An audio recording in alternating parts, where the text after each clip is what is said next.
Snorri, þú velur hann 18 manna hóp pluss 2 varamenn. Hvað var svona erfiðast í þessu öllu saman? Geturðu einhvern veginn að útskýra fyrir lesendum og hlustendum bara svona?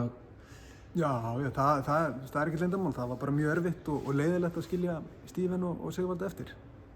Og á margan hátt væri bara mjög auðvelt að velja þá. Og það væri mjög auðvelt fyrir mig að hafa valið og fært bara góð rök fyrir því að þeir ættu skilið að vera í þessum hóp. Og þeir hafa verið oft áður og staðið sér vel og ég hef ekkert út á þá að setja þannig frábærir hóp og góðu drengir, þannig að það var bara mjög erfitt og leiðilegt. Og svo kannski náttúrulega meiðslin á Þorstein Leó settu strik í alls konar pælingar og sérstaklega eftir síðasta glugga þar sem ég fannst hann koma mjög vel inn í þetta og við þurfum ekkert að ræða það. Hann er svo leikmaður sem hefur eitthvað sem eiginlega enginn annar í liðinu hefur en á sama tíma er þetta svona og ég þarf ekkert að pæla í því. Hvað varstu með margar sviðsmyndir af leikmannahópum bara síðustu daga og vikur?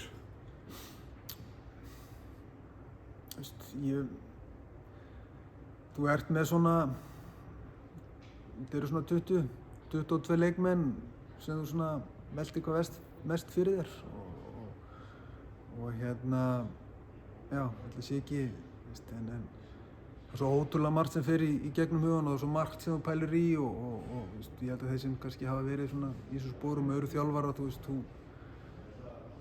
þú getur líka alveg farið fram úr þér í þessu og farið að velta fyrir þér kannski hlutum sem eru ólíklegir að geta gerst og þegar það fer að fylla mikið þá finnst mér það að vera vesen og mín reynsla er sú að reyna að njörfa hlutina aðeins niður, fókus á færri hluti og reyna að gera það betur heldur en að reyna að covera endilega allt og svona þegar upp í staði þá líður mér vel með þetta.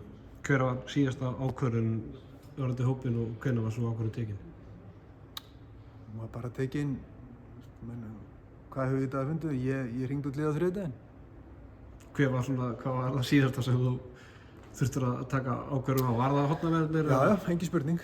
Það var svona sem vó þyngst og svo kannski hvað ég ætlaði að gera og hvernig ég ætlaði að tækla þetta með Þorstein Leó og svona eftir að það fengið allar upplýsingar hvað það varðar og þá svona taldi ég best að gera þetta svona. Mér fannst það er að segja að velja 18 leikmenn strax og hafa Þorstein sem 19. Það er kannski það og hornamennirnir sem svona fylltu mest síðustu dagana.